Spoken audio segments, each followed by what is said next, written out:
D'accord. Simon Pierre. 2 Pierre chapitre 1. 2 Pierre chapitre 1, oui. Ok. Simon Pierre, serviteur et apôtre de Jésus-Christ, à ceux qui ont reçu en partage une foi du même prix que la nôtre, par la justice de notre Dieu et Sauveur Jésus-Christ. Que la grâce et la paix vous soient multipliées par la connaissance de Dieu et de Jésus-Christ notre Seigneur. Comme sa divine puissance nous a donné tout ce qui contribue à la vie et à la piété, au moyen de la connaissance de celui qui nous a appelés par sa propre gloire et par sa vertu, lesquels nous assurent de sa part les plus grandes, les plus précieuses promesses, afin que par elles, nous devenions participants de la nature divine, en fuyant la corruption qui existe dans le monde par la convoitise. À cause de cela même, faites tous vos efforts pour joindre à votre foi la vertu, à la vertu la science, à la science la tempérance, à la tempérance la patience, à la patience la piété, à la piété l'amour fraternel, à l'amour fraternel la charité, car ces choses sont en vous et ils sont avec abondance. Ne vous laisseront point oisifs ni stériles pour la connaissance de notre Seigneur Jésus-Christ. Chose. Oh, celui à qui ces choses ne sont pas. Oui, nous écoutons. Il ne voit pas.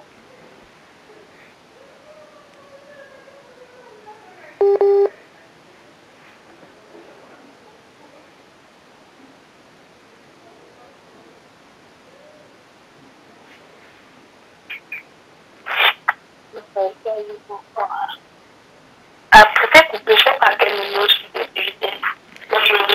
Relis le verset 8, à partir du verset 8. Ok. Car si ces choses sont en vous, sont avec abondance, elles ne vous laisseront point oisifs ni stériles pour la connaissance de notre Seigneur Jésus-Christ.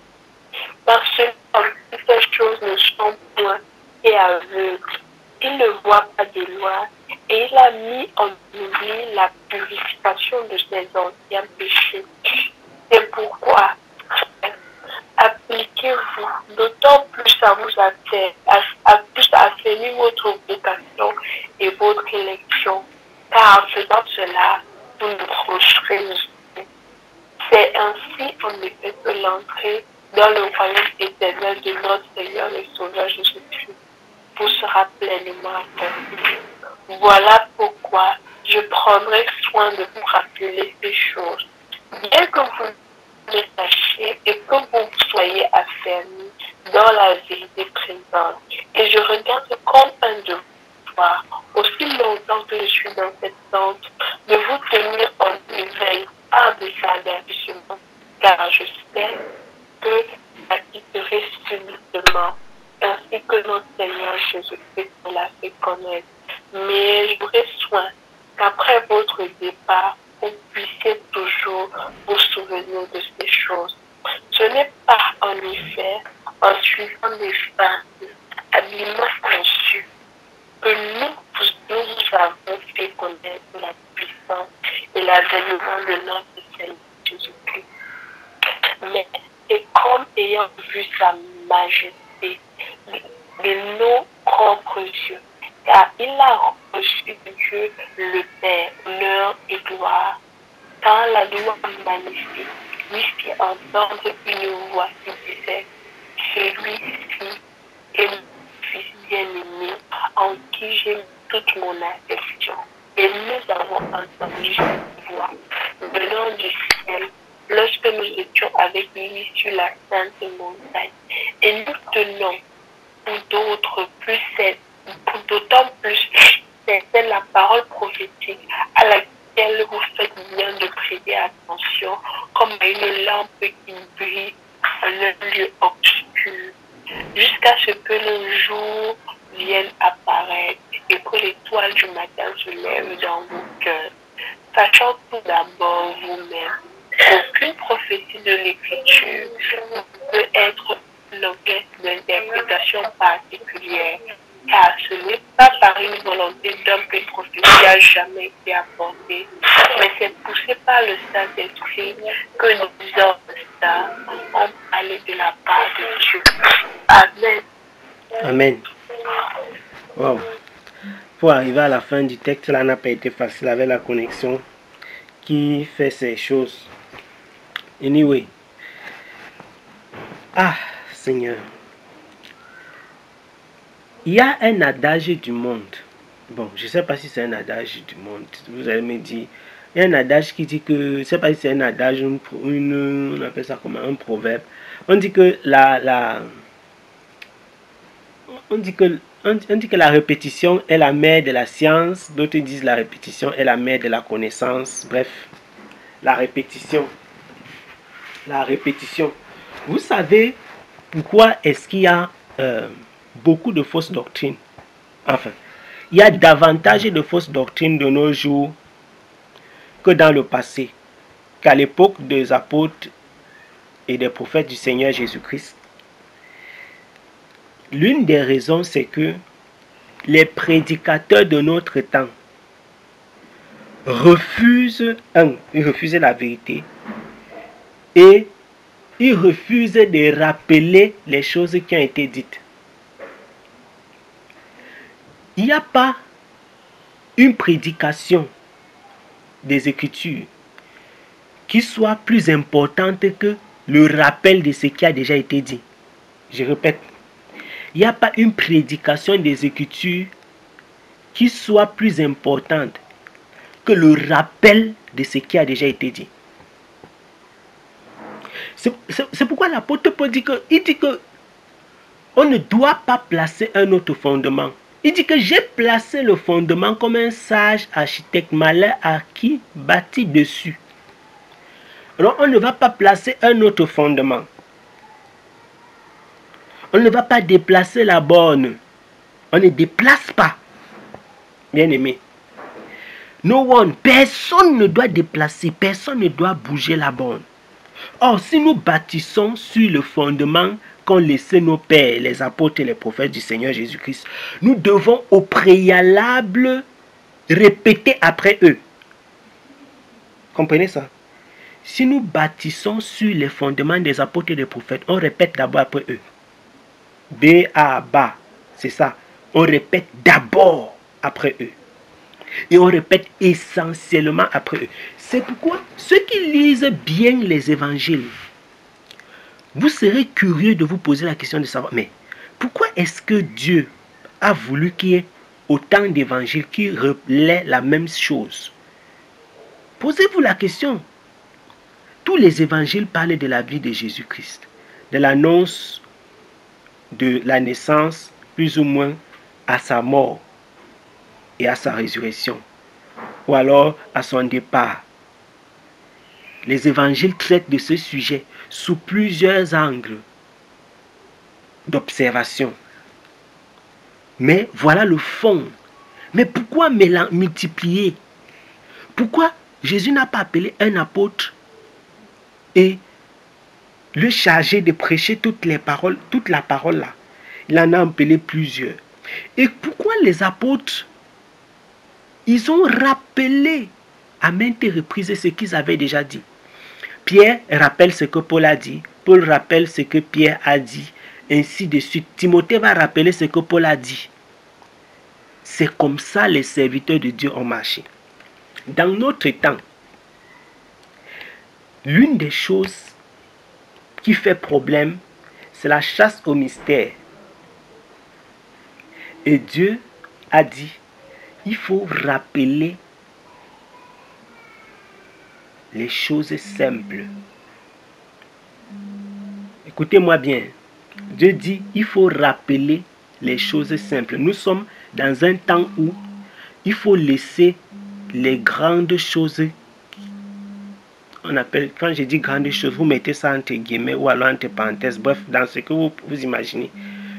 Il faut rappeler aujourd'hui, l'Église a perdu les bases, les principes.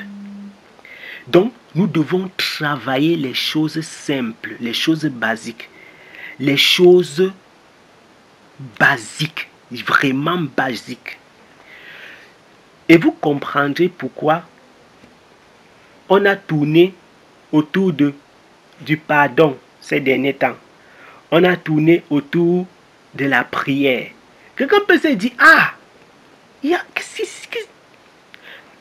ce n'est pas une répétition inutile. Le pardon, la prière, les choses simples, ce n'est pas si simple que ça. Vous avez lu avec nous ce que Pierre a dit. Et nous allons revenir sur ce que Pierre dit. Les choses basiques, c'est ça qui manque aux chrétiens d'aujourd'hui. Parce qu'ils cherchent les mystères de 30 minutes de silence. Ils cherchent les mystères, ils cherchent. Pourtant, Paul, Pierre, Timothée et les autres qui ont servi le Seigneur, je parle seulement Jude, Jacques, tous ceux que vous connaissez, Luc, qui ont annoncé de la part du Seigneur, qui ont parlé de la part du Seigneur, qui ont écrit aussi de la part du Seigneur, etc., n'ont fait que rappeler pour les uns les paroles du Seigneur, les autres les paroles des uns et des autres, parce qu'ils avaient bâti sur un unique fondement, qui est Christ. La Bible déclare que c'est lui le fondement, il est la tête de l'Église. Donc, il est celui qui... La Bible déclare aussi qu'il est l'auteur et le consommateur de notre foi. Donc, Jésus-Christ est le début et la fin. Comme il est la tête de l'Église, il est aussi le fondateur de l'Église. La Bible l'appelle la pierre angulaire. La Bible tout entière, les Écritures tout entières, ont pour but de faire quoi? De manifester Christ. De révéler Christ. Or, la manifestation de Christ amène aussi la manifestation de plusieurs autres choses dans l'environnement. Puisque Christ n'est pas un singleton. Il n'est pas un élément unique comme ça pris dans le néant. Christ est Dieu dans l'ensemble, dans tout l'univers, dans tout ce qui existe. Et on ne peut donc pas parler de Dieu sans parler des démons, on ne peut pas parler de Dieu sans parler de Satan, sans parler de la création. C'est pourquoi il arrive de temps en temps qu'on puisse parler des autres choses. Les démons, la nature, la science, etc. Mais Christ est le centre.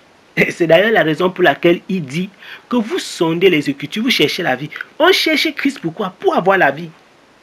Mais si donc si on abandonne en tant que chrétien, en tant qu'enfant de Dieu, serviteur de Dieu, ou ce que vous voulez, si donc nous nous détachons, nous nous déconnectons, nous nous détournons de la simplicité, comme l'apôtre Paul a dit aux Galates, qui vous a donc fasciné? Qui vous a fasciné? Pourquoi vous vous êtes détaché si facilement de la simplicité qui est en Jésus-Christ? Parce qu'en Christ, c'est simple. Vous comprenez un peu, mes bien-aimés. En Christ, c'est simple. On ne doit pas se détacher. Regardez ce que dit Pierre. Pierre dit que serviteur et apôtre de Jésus-Christ, à ceux qui ont reçu, qui ont eu en partage une foi du même prix que la nôtre, dans la justice de notre Dieu et Sauveur Jésus-Christ. Je ne sais pas si je vais courir. Bon, je vais légèrement, parce que je vais parcourir le texte. Souvenez-vous que je prenais ce texte. Le but de prendre ce texte, vous pouvez le méditer davantage. Le but, c'est de nous amener à travailler les uns et les autres, chacun en ce qui nous concerne. Travailler les choses simples dans votre vie spirituelle. Travailler les choses simples, mes bien-aimés. Je vous appelle à travailler les choses simples dans votre vie spirituelle maintenant. Travailler l'amour, le pardon, la patience, la compréhension, la tempérance. Vous savez qu'il y a les chrétiens qui sont en ébullition à tout moment. Il y a les gens, ils sont chrétiens. Jusqu'à quand tu les entends prier comme ça, tu crois seulement sur le feu, c'est la magie seulement. Mais il n'y a aucune tempérance dans leur vie. Il n'y a aucune patience dans leur vie. Il y a les gens qui ils peuvent te brûler seulement avec le regard. Quand ils sont en colère. La tempérance. La simplicité. Il faut travailler les choses. Travaillons les choses simples. L'orgueil. Ah, l'orgueil. La cupidité. Hein? Et non les prophéties, les choses compliquées. Travaillons notre cœur. Travaillons les choses simples. C'est pourquoi je viens dans le rappel. Je viens avec Pierre pour faire ce rappel-ci. Pierre dit, et je disais que nous allons parcourir rapidement. Il dit que dans la justice de notre Dieu et Sauveur, donc il appelle Jésus-Christ Dieu et Sauveur. Parce que Dieu, Jésus-Christ ici est mis pour Dieu et Sauveur. Donc souligné pour ceux qui, entre guillemets, je ne pense pas que ce soit le cas pour nous ici. Ceux qui cherchent les textes, par exemple, pour montrer que Jésus-Christ est Dieu. Souligné. La grâce et la paix vous soient multipliées dans la connaissance de notre Dieu et de notre Seigneur Jésus-Christ. Comme sa divine puissance nous a donné tout ce qui regarde la vie et la piété par la connaissance de celui qui nous a appelés à sa gloire et à sa vertu. Par lesquels, donc, c'est pas sa puissance, c'est pas le Seigneur, c'est pas le Seigneur que nous avons la possibilité d'obtenir toutes choses. Il dit que sa divine puissance nous a donné tout ce qui regarde la vie et la piété. Donc, en principe, si Dieu donc nous enlève sa divine puissance, nous perdons tout ce qui est vie et piété. Vous comprenez la raison pour laquelle nous exhortons chaque fois.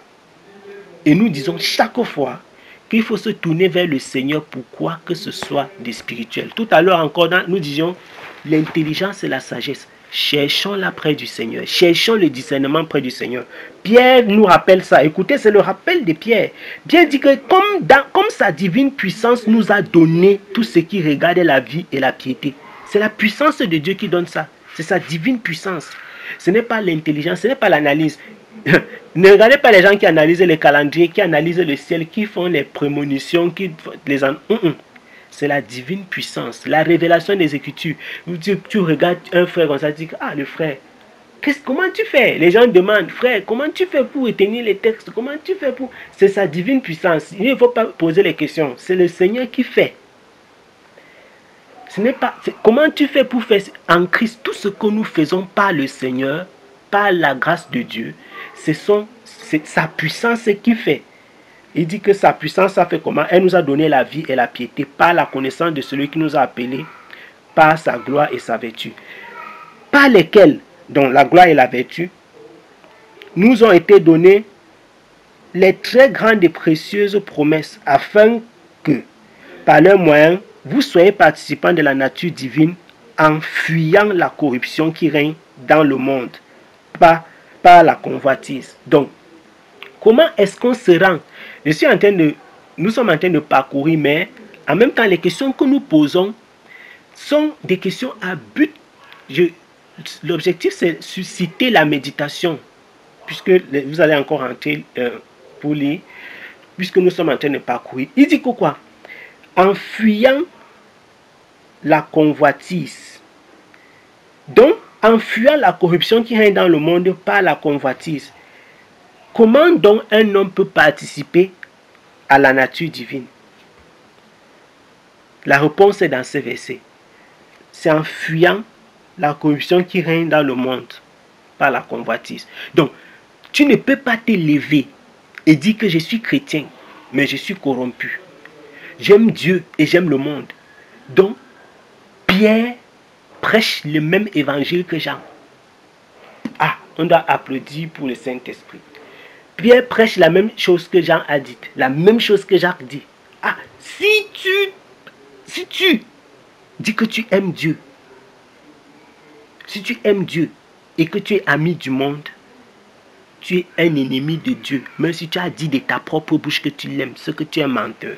C'est ce que Pierre annonce. Il dit ceci. afin que par leur moyen, vous soyez participants de la nature divine en fuyant la corruption qui règne dans le monde par la convoitise. On ne peut pas faire autrement. C'est la norme qu'il a donnée. Ainsi, y apportant tout votre zèle, ajoutez à votre foi la vertu. Vous comprenez? Il faut ajouter à la foi la vertu. Tout à l'heure, quand nous avons cité, nous avons parlé nous avons donné les qualités qu'il faut rechercher en ce temps. Le calme, la patience, tout ça, ce sont les vertus d'une personne, d'un enfant de Dieu. C'est-à-dire, ce sont des choses normalement qui accompagnent quelqu'un qui est en Christ, quelqu'un qui a cru. Ça accompagne, ça devrait arriver naturellement. Dans la simplicité d'agir, la simplicité dans les pensées, la simplicité dans tout ce qu'il fait, dans tout ce qu'elle fait. Dans ce qui procède de ton cœur. La simplicité, l'amour, la patience, la bonté, la bénignité. Ça procède, ça ressort de toi parce que c'est ta nature. Ça ressort parce que c'est ta nature.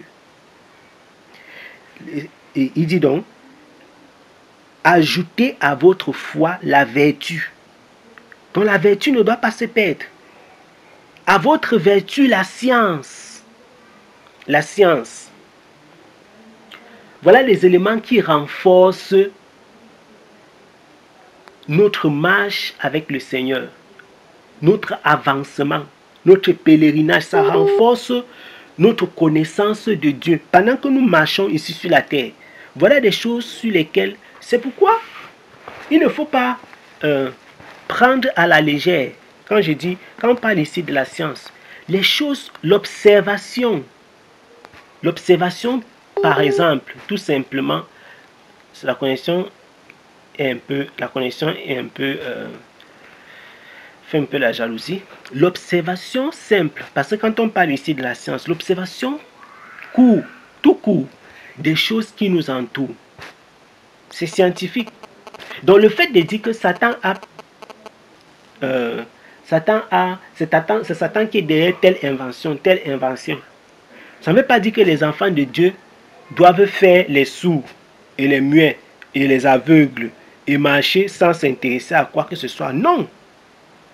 Parce que notre observation et notre compréhension des choses qui nous entourent nous permet davantage de comprendre que Dieu est Dieu. Oui. Une fois encore, nous disions les médecins normalement, c'est-à-dire les médecins qui sont scientifiques. Mais en principe, nous disions que c'est eux qui devaient même être les premiers à reconnaître que Dieu est Dieu. Parce qu'ils ont une compréhension un peu plus importante, un peu plus poussée. Je ne parle pas des médecins seuls, les biologistes, bref, tous ceux qui ont à voir avec la biologie. Et ils ne sont pas seuls. En réalité, les scientifiques, dans leur majorité, que ce soit scientifiques dans le sens de biologie, bien d'ingénieurs, quand ils voient les limites que Dieu a placées dans la nature, quand un ingénieur, il monte le mur jusqu'à, il voit comment, si ça muse, le mur là va tomber. Qu'est-ce qu'il fait? La pesanteur. En fait, la science nous amène à découvrir qu'il y a un maître, il y a un Dieu. Tu fais n'importe comment, tu dois arriver à cette conclusion. Il n'y a rien à faire. Rien à faire. Rien à faire. Ajoutez à votre foi la vertu, à la vertu la science, à la science la tempérance, à la tempérance la patience. Nous en avons parlé. Et à la patience la piété. Et à la piété l'amour fraternel. Chacun de ces éléments cités ici peut faire l'objet d'une étude, d'une méditation particulière. Est-ce que je suis patient? Est-ce que je suis patient? Il y a des gens que le sang, on dit quoi? On dit que le sang chauffe. Hein? Il y a des gens que le sang chauffe. Mais quand il prend la prière pour prier, quand comme ça, tu dis que mince. Sa fille c'est qui insultait comme ça, c'est le gars c'est qui est impatient. Impatient, l'amour fraternel. Je disais encore, chacun de ces éléments peut faire l'objet d'une méditation personnelle. Est-ce qu'il y a de l'amour? Est-ce que parmi les frères, je montre véritablement de l'amour? Est-ce que j'aime Est-ce que j'aime? On peut, si on prend seulement les thèmes ainsi, on va chacun s'examiner. L'amour, ce n'est pas le fait de dire que j'aime mes bien-aimés. Ce n'est pas ça l'amour. L'amour, ce n'est pas ça. D'ailleurs, ce n'est pas moi, je suis pas en train d'inventer la roue, je suis pas en train de dire, vous savez, je dis que nous rappelons ce qu'on a déjà dit. C'est ça les Écritures. Nous sommes venus pour répéter après Jésus. C'est ça le prédicateur. Le prédicateur de la bonne nouvelle de Jésus-Christ, il répète ce que Jésus a d'abord dit. Il ne vient pas pour détacher les mystères d'abord, non, il vient pour répéter d'abord ce que Jésus a dit. Vous serez mes témoins. C'est-à-dire, la première chose que les apôtres sont partis annoncer, c'était quoi? Il est ressuscité, nous l'avons vu. C'était ça le témoignage de ce que Jean, Joseph, Jean et autres, ils ont dit quoi? Donc vous pensez que nous allons nier ce que nous avons vu avec nos yeux? Donc nous avons vu. Ils témoignaient donc de leur observation, de ce qu'ils ont vécu. Or, nous avons ça. Ça nous a été donné comme ça. C'est là. On a ça déjà écrit. Maintenant, par le Saint-Esprit, il détache pour que nous comprenions. Mais les prédicateurs partent encore chercher ailleurs. Dans les livres de ceci, livres de cela. Tout est donné, c'est ici. C'est donné gratuitement. Vous comprenez? Il faut s'interroger, est-ce que j'ai cet amour fraternel? Est-ce que j'ai cette tempérance? Est-ce que j'ai cette piété? À l'amour fraternel, la charité. Et dit encore, on pourrait s'allonger là-dessus. Car si ces choses sont en vous, virgule, et y abondent, si ces choses que nous avons citées là, si elles sont en vous et abondent, elles ne vous laisseront ni oisifs. Vous voyez? L'oisiveté, quand quelqu'un est oisif, c'est qu'il ne fait rien. Puisque le zèle fait que... Le zèle, je vais pas parler, je vais dire ceci, je vais un peu dire ceci. Il y a des gens qui sont zélés parce que, je vais dire, vous mettez ça comment? Je vais exprimer ça. Vous voyez, quand on dit souvent, que celui-ci est, il est un nouveau converti, voilà. Vous connaissez, il y a ce que les chrétiens aiment souvent appeler les ailes des nouveaux convertis. Il y a des gens qui aiment bien dire ça. Quand tu es zélé, souvenez-vous que nous parlions du zèle au départ. Souvenez-vous très bien. Et souvenez-vous toujours d'où nous sommes partis. Ainsi, y apportant tout votre zèle. C'est le début du verset 5 là-bas. Donc, le zèle, écoutez, le zèle en Christ, si il n'est pas accompagné de toutes les choses que nous avons citées ici, c'est un mauvais zèle. En principe, quand je dis déjà le zèle en Christ, on ne devrait même pas dire que les choses s'y manquent. Si c'est le zèle en Christ, ce que nous avons cité, ça doit être à l'intérieur. Sinon, c'est un mauvais zèle. Et ce zèle peut être farouchement amer. Il peut être farouchement amer s'il n'est pas accompagné de la vertu et de tout ce que nous avons cité tout à l'heure. Maintenant, écoutez ce qu'il dit. Il dit que si ces choses sont en vous et abondent, elles ne vous laisseront ni oisifs ni stériles dans la connaissance de notre Seigneur Jésus-Christ. Oisifs et stériles dans la connaissance. Les oisifs et les stériles dans la connaissance du Seigneur Jésus-Christ. Parce que quoi? Le Saint-Esprit, s'il a amené tout ceci en vous, il va vous utiliser. Et il va vous enseigner.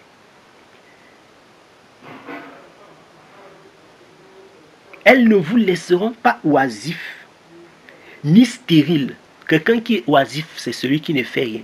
Celui qui est stérile, c'est quelqu'un qui ne produit pas de fruits. On dit qu'un animal ou un être humain, il est stérile quand il ne peut pas procréer, il ne peut pas multiplier. Donc, c'est le fait de produire le fruit. C'est ça qu'on dit que quelque chose est fertile, que ce soit une plante, un animal. Fertile ou stérile, quand ça peut se reproduire. Quand ça peut se reproduire. On parle de fertilité ou de stérilité. Vous comprenez un peu ça? Et donc, il faut bien comprendre que c'est le Saint-Esprit agissant. C'est le Saint-Esprit agissant qui permet à l'homme de porter du fruit selon la façon de Dieu. Je répète, c'est le Saint-Esprit agissant qui peut permettre à l'homme de porter du fruit selon la façon de Dieu. Je reprends encore. C'est le Saint-Esprit agissant qui permet à l'homme de porter le fruit à la façon de Dieu.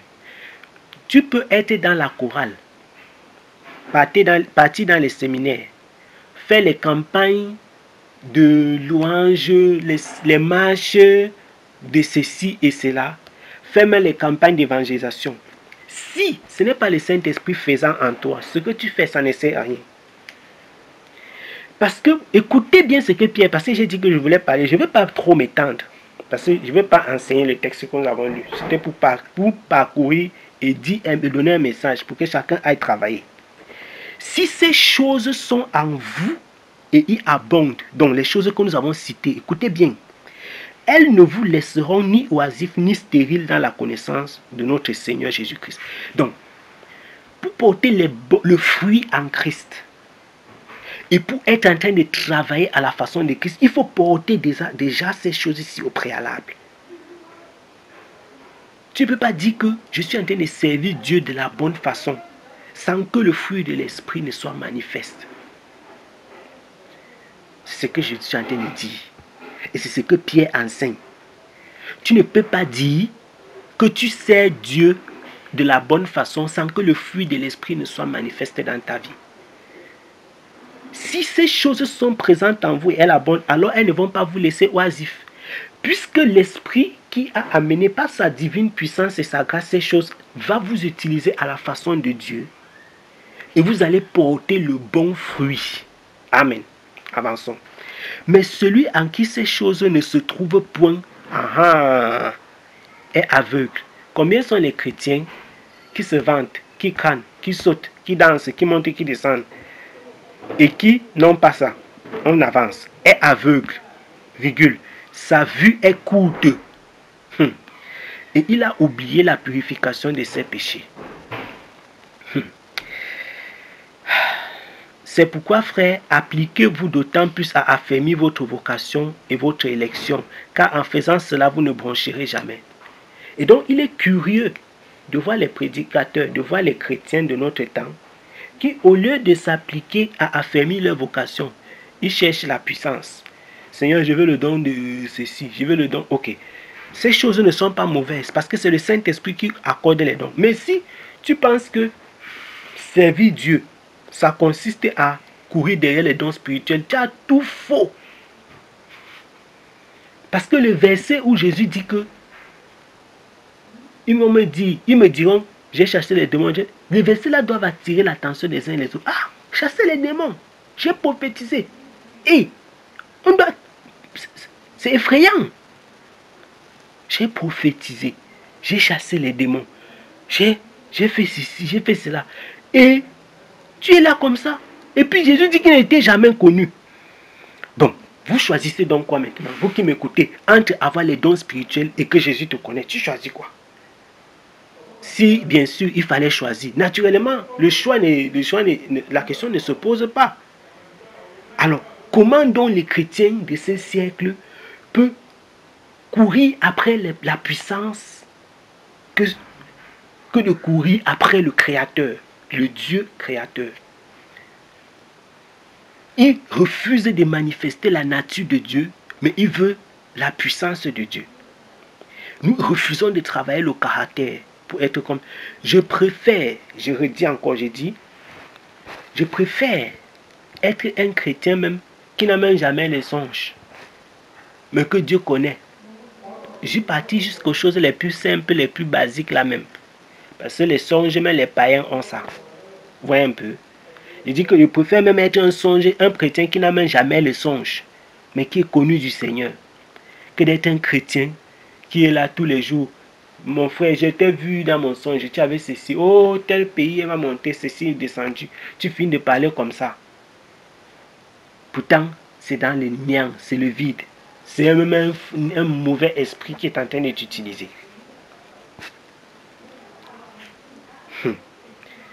C'est pourquoi appliquez-vous à affermir votre vocation. Vous savez comment on appelle ce qu'on affermit? Un jour, on avait expliqué ce qu'on appelle l'affermissement. Ici, on affermit quelque chose qui bouge. C'est ça qu'on affermit. Affermir veut dire qu'on rend ferme. Vous voyez? On rend ferme comment? Comment quelqu'un peut affermir sa foi? Comment est-ce qu'on affermit? Par le travail. On dit qu'un muscle, quand on ne travaille pas un muscle, on dit qu'il fait comment? Il s'atrophie. Aussi, quand tu travailles un muscle, il fait quoi? Il se tonifie. C'est ça. Il est fort. Notre foi aussi, elle est travaillée avec les épreuves, etc. Notre vie, notre marche avec le Seigneur, elle est travaillée. On a la prière, on a l'auto-examen de chacun. L'auto-examination de chacun. Observation, l'auto-évaluation de chacun. Tout ça, c'est important.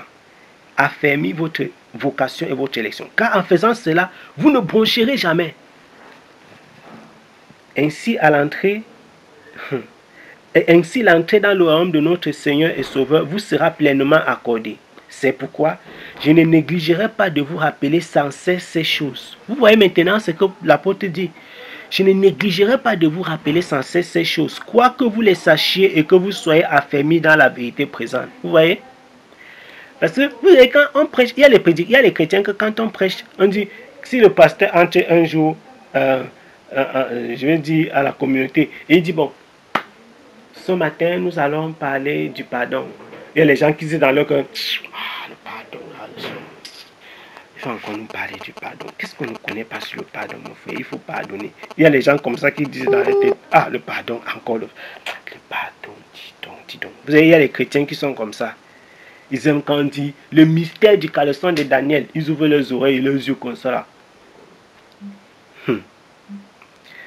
On avance. Seigneur. Il dit que je ne vais cesser.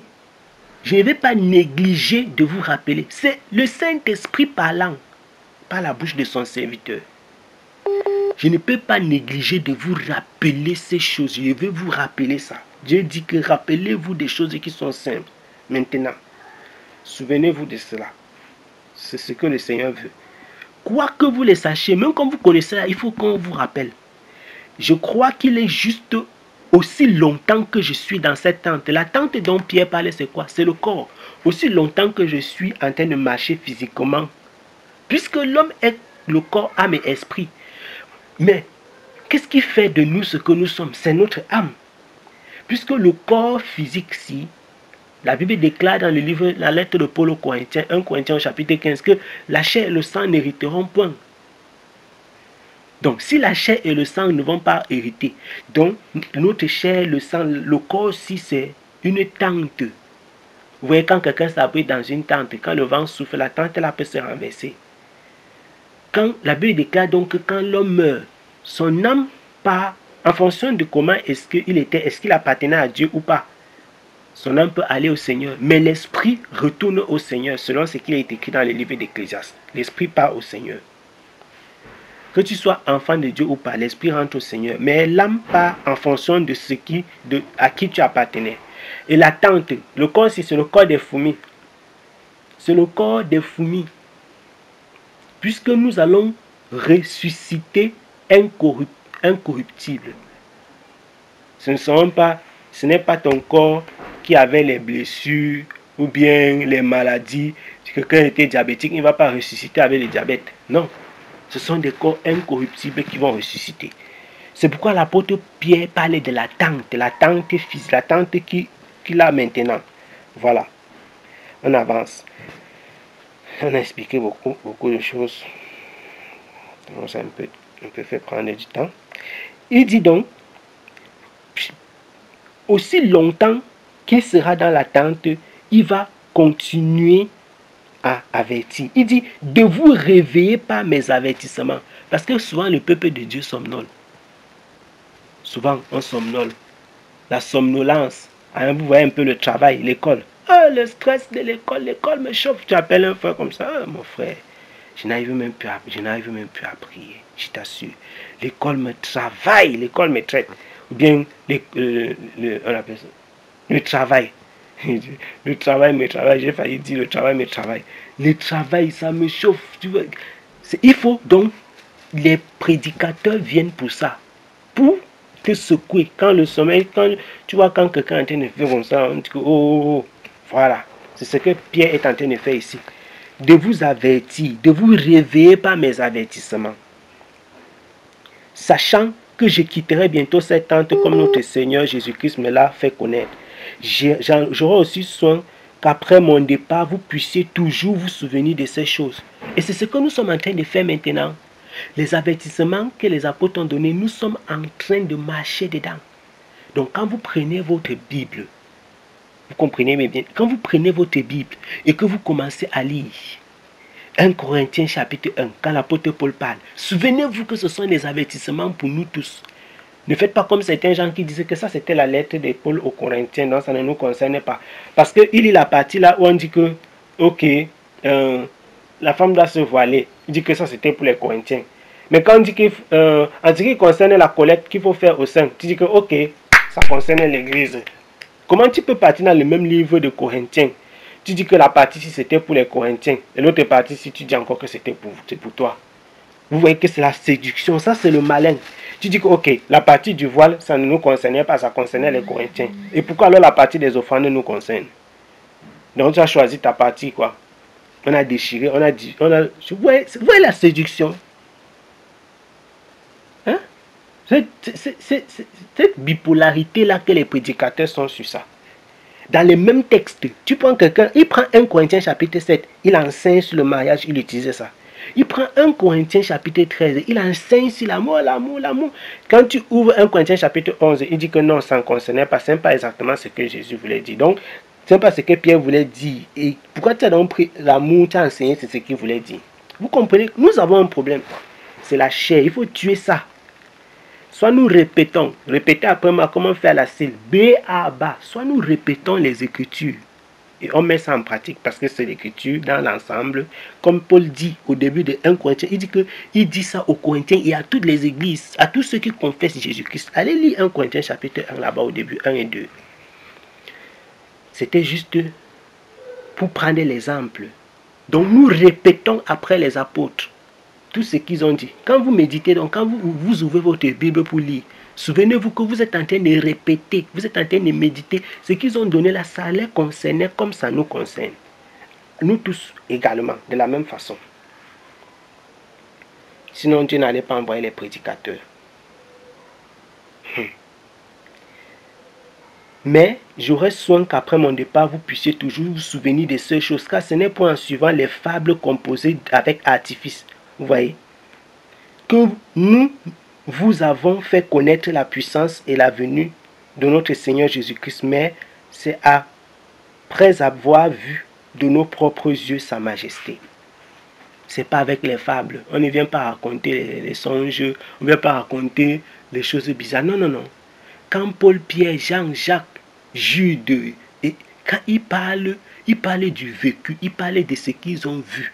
Il parlait de la révélation du Saint-Esprit. Il parlait des choses réelles qui ont été cachées en Christ et qu'il a décidé de révéler après un temps. C'est pourquoi la Bible déclare même que les anges, même, ils ont plongé le regard pour dire, ah, qu'est-ce qui se passe? Parce que les prophètes avaient vu les choses extraordinaires. Ils ont demandé que, c'est quoi comme ça? On dit que non, ça a été annoncé que ça ne vous concerne pas. La Bible dit que même les anges ont regardé comme ça et dit que Dieu utilise les hommes de cette façon-ci. Personne n'avait rien compris. Ces choses ont été révélées après, maintenant aux apôtres. Et quand Dieu les utilise comme ça, c'est du vécu. C'est cet extraordinaire qui étonne le ciel. Le ciel, de la même façon, le ciel est étonné de voir la perdition des hommes. Le ciel, quand je parle du ciel, c'est dans son ensemble, c'est-à-dire le ciel de Dieu et le ciel du malin. Le ciel est aussi étonné de voir comment le Seigneur utilise merveilleusement les faibles choses, c'est-à-dire les hommes de chair que nous sommes. Le ciel est étonné. Il dit, ce n'est pas avec les fables. tiens pas avec ça. Car il a reçu de Dieu le Père honneur et gloire lorsque cette voix lui a été adressée par la gloire suprême. Celui-ci est mon Fils bien-aimé en qui j'ai mis toute mon affection. Vous connaissez les références. Et nous avons entendu cette voix venue du ciel lorsque nous avons été avec lui sur la sainte montagne. Dans la même voix, celui-ci est mon Fils bien-aimé en qui j'ai mis toute mon affection. C'est la parole qui avait été annoncée lors du baptême de Jésus. Mais les apôtres n'étaient pas encore là. Ils ont reçu quand même les témoignages. Il dit, en dehors de ceux qui étaient présents au niveau du Jourdain ce jour-là, ceux des apôtres qui n'étaient pas là, ils n'ont pas reçu, ils n'ont pas vu ça de leurs yeux. Néanmoins, ils ont reçu les témoignages de cela. C'est pourquoi vous comprenez, Pierre dit que, même comme on n'était pas là pour la première, il dit que nous avons entendu cette voix venue du ciel lorsque nous avons été avec lui sur la sainte montagne. Donc comme Dieu avait parlé, il a encore parlé. Et cette fois, il dit que celui-ci est mon Fils bien-aimé. Écoutez-le. Pour dire que ceux qui n'étaient pas là la première fois, maintenant, écoutez, ce que vous avez entendu là, ce n'était pas faux, c'était vrai. Comme Dieu parlait tantôt d'une façon, tantôt d'une autre. Là. Et nous avons entendu cette voix. Nous avons aussi la parole des prophètes qui est très ferme et à laquelle vous faites bien de vous attacher comme à une lampe qui brillait dans un lieu sombre. Ah Seigneur, la prédication. La parole des prophètes, écoutez, à laquelle, il dit, vous faites bien de vous attacher comme à une lampe qui brillait dans le lieu sombre, dans un lieu sombre. L'apôtre Pierre parle à des gens qui connaissent la parole des prophètes. Les prophètes sont ceux qui les ont précédés, c'est-à-dire qui nous ont précédés nous. Maintenant, écoutez, les prophètes ont prophétisé dans l'ancienne alliance. Maintenant, les prophètes avaient prophétisé d'une grandeur, de quelque chose qui était trop grand qu'on ne pouvait pas comprendre. C'est pourquoi ils ont parlé en parabole, ils ont parlé des choses difficiles à comprendre. Et quand les prophètes ont parlé, c'était compliqué, il fallait détacher. Il fallait le Saint-Esprit. Même les prophètes qui ont prophétisé là, parfois eux-mêmes ils ne comprenaient pas ce qu'ils disaient. C'est pourquoi certains d'entre eux, vous voyez, certains d'entre eux-mêmes, on disait, il faut sceller, comme on a dit à Daniel, que vraiment, Daniel parle pour dire que vraiment, scelle ça. Ça ne te concerne pas. C'est pour les gens de la fin. Pour nous comme ça. Nous, on comprend. Nous comprenons des choses que les prophètes n'avaient pas compris. Nous comprenons même des choses que certainement certains des apôtres n'avaient pas compris. Plus le temps passe, la connaissance monte, la connaissance évolue, l'analyse même pour comprendre les choses, nous avons une meilleure vue globale qu'eux qui avaient une vue restreinte par rapport au vécu. Vous voyez un peu? Et maintenant, j'étais en train de dire ceci. Pierre dit qu'il faut bien de s'attacher aux paroles du prophète comme à une lampe qui brillait dans le lieu sombre. Parce que c'était un lieu sombre, comme la lampe brille dans le lieu sombre. Maintenant, je vais juste lancer une goutte. Regardez quand la lampe brillait où? Dans le lieu saint. Le lieu saint était sombre. La temple, lorsqu'on parlait de la temple d'assignation, il y avait le parvis avec l'autel,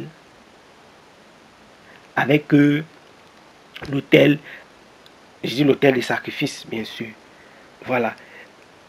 Il y avait le lieu saint, où il y avait la table des pains de proposition, il y avait le chandelier, il y avait l'autel des parfums, etc.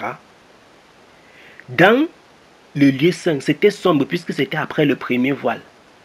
Le lieu saint, lui, il est sombre. Et maintenant, dans le lieu saint là, il y avait la bougie, la lampe, cette lampe qui brillait. Donc, Pierre compare la parole des prophètes au temps de l'ancienne alliance à la lampe qui brille dans les ténèbres. Il dit que cette lampe-là, ça a brillé dans les ténèbres. Parce que c'était un temps de ténèbres. Et maintenant, la lumière est venue pour éclairer. Un peu comme la lampe, le chandelier brillait dans le lieu saint pour éclairer. Et la Bible déclare qu'il ne fallait jamais que la lumière là s'éteigne. Ça, ce sont des prophéties.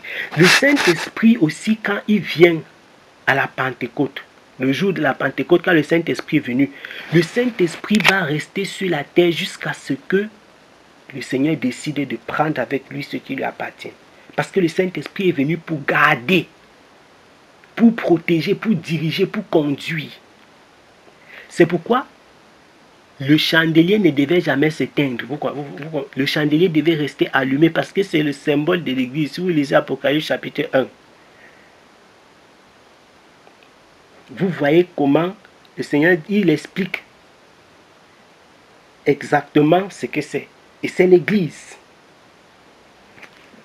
Vous voyez comment la parole prophétique peut être complexe. Mais si on lit minutieusement, calmement, posément, nous comprenons de quoi est-il question. Naturellement, par le Saint-Esprit. Pierre dit que vous faites bien de vous attacher à la parole des prophètes. Il parlait de la parole des prophètes comme à une lampe qui brillait dans un lieu sombre. Puisque cette parole-là brillait dans un lieu. Quand les prophètes annonçaient la parole au peuple, le peuple c'était un peuple qui vivait dans les ténèbres. Ésaïe dit dans son chapitre, quand il dit à son chapitre 9, qu'un peuple qui vivait, le peuple qui était assis dans les ténèbres a vu une grande lumière. Ah Seigneur! Le peuple qui était assis dans les ténèbres a vu une grande lumière. Maintenant, il va dire à la suite dans son chapitre, dans ce verset 6, c'est là-bas, qu'un fils nous est né, un enfant nous est né, un fils nous est donné. Quand il va dans le prolongement pour définir, il s'appelle là, il sera ceci, cela. La grande lumière maintenant dont il est question ici, elle vient dissiper toute forme, puisque les ténèbres régnaient. C'est de Christ dont il est question. Le peuple qui était assis, le peuple qui marchait dans les ténèbres a vu une grande lumière. Ceux qui marchaient, ceux qui vivaient dans l'ombre de la mort, la lumière les a éclairés. Vous pourrez relire ça dans le livre d'Ésaïe au chapitre 9, à partir du début. Donc, c'est Christ qui est la manifestation de cette lumière-là.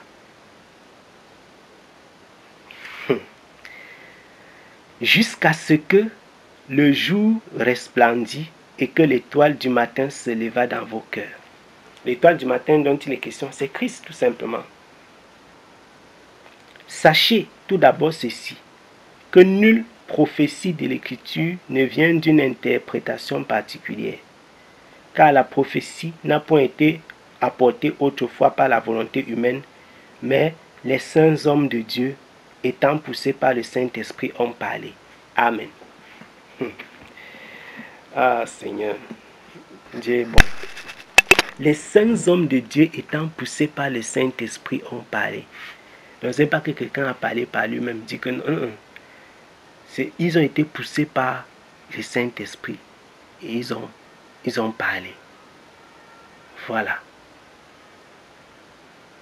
C'est par le Saint-Esprit que les prédicateurs ont annoncé. Ce n'est pas comme aujourd'hui, les gens disent ce qu'ils pensent. Ils parlent, ils racontent pour eux. Ils disent même que c'est Dieu qui a dit. La prophétie, aucune prophétie des Écritures n'est venue parce qu'il y a une interprétation particulière. Non, non, non. Voilà. Je crois que nous allons nous arrêter là. Nous allons nous arrêter là. Bénissons le Seigneur. Rendons infiniment grâce à Dieu.